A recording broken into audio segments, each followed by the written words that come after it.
April 22ನೇ ತಾರೀಕು ಭಾರತದ ಶಿರೋಪ್ರಾಯವಾಗಿರ್ತಕ್ಕಂಥ ಕಾಶ್ಮೀರದಲ್ಲಿ ನಡೆದಿರ್ತಕ್ಕಂಥ ದುರ್ಘಟನೆ ಪ್ರತಿಯೊಬ್ಬ ಭಾರತೀಯನಿಗೂ ನೋವನ್ನುಂಟು ಮಾಡಿದೆ. ಮಾನವೀಯತೆಯಲ್ಲಿ ವಿಶ್ವಾಸ ಇರ್ತಕ್ಕಂಥ ಪ್ರಪಂಚದಾದ್ಯಂತ ಎಲ್ಲರಲ್ಲೂ ಇದು ಒಂದು ಕೆಚ್ಚನ್ನು ಎಬ್ಬಿಸಿದೆ. ಅಲ್ಲ, ಒಬ್ಬ ವ್ಯಕ್ತಿಯನ್ನ ನಿನ್ನ ಧರ್ಮ ಏನು ಅಂತ ಕೇಳ್ಬಿಟ್ಟು ಅವನ ಧರ್ಮದ ಆಧಾರದ ಮೇಲೆ ಅವನಿಗೆ ಗುಂಡಿಟ್ಟು ಕೊಂದಿರೋದು ಅಮಾನುಷ್ಯ ಕೃತ್ಯ ಅಲ್ಲದಿದ್ರೆ ಇನ್ನೇನಿರು. ನಮ್ಮ ಕರ್ನಾಟಕದವರೇ ಆದಂಥ ಮಂಜುನಾಥ್ ರಾವ್ ಮತ್ತೆ ಭಾರತ್ ಭೂಷಣ್ ಅವರ ಪರಿವಾರದವರು ಎಷ್ಟು ನೋವನ್ನು ಅನುಭವಿಸ್ತಿರ್ಬೇಕು. ಅವ್ರಿಗೂ ಅವರ ಪರಿವಾರಕ್ಕೂ ಸ್ವಾಂತನ ಸಿಗಲಿ, ಭಗವಂತನ ನಾವೆಲ್ಲ ಪ್ರಾರ್ಥನೆ ಮಾಡೋಣ.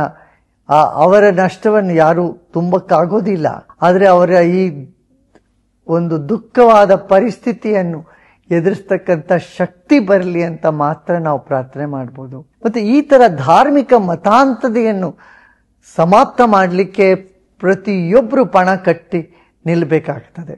ಮಾನವೀಯತೆಯಲ್ಲಿ ವಿಶ್ವಾಸವಿರ್ತಕ್ಕಂಥ ಪ್ರತಿಯೊಬ್ಬರು ಇದರಲ್ಲಿ ಕಾಳಜಿ ವಹಿಸಬೇಕು. ಯಾಕೆಂದ್ರೆ ಈ ತರ ಮತಾಂಧತೆ ದೇಶದ ಪ್ರಪಂಚದ ಯಾವ ಮೂಲೆಯಲ್ಲೂ ಇರಕೂಡ್ದು. ಅದಕ್ಕೆ ಸರಿಯಾಗಿ ಪಾಠ ಕಲಿಸ್ಬೇಕಾಗತ್ತೆ. ಇಂಥವ್ರಿಗೆ ಅದನ್ನ ಚಿಗುರಿನಲ್ಲೇ ಅದನ್ನ ಮುಗಿಸ್ಬೇಕಾಗ್ತದೆ.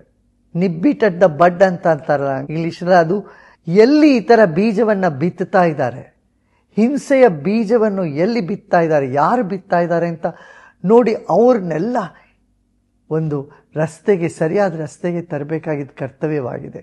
ಈ ದುಃಖದ ಕ್ಷಣದಲ್ಲಿ ನಾವೆಲ್ಲ ಭಾರತೀಯರೆಲ್ಲ ಒಂದಾಗಿ ಈ ಬಂದಿರತಕ್ಕಂಥ ಸಮಸ್ಯೆಯನ್ನು ಎದುರಿಸೋಣ. ಭಗವಂತನಲ್ಲಿ ಪ್ರಾರ್ಥನೆ ಮಾಡೋಣ. ಮೃತಪಟ್ಟವರ ಪರಿವಾರದ ಜನಗಳಿಗೆ ಎಲ್ಲರಿಗೂ ಭಗವಂತ ಬಲವನ್ನು ಕೊಡಲಿ. ಈ ತರ ಘಟನೆಗಳು ಮುಂದೆ ಆಗದಿರ ಇರೋ ಹಾಗೆ ಆಗಲಿ ಅಂತ ಪ್ರಾರ್ಥನೆ ಮಾಡೋಣ. ಓಂ ಶಾಂತಿ.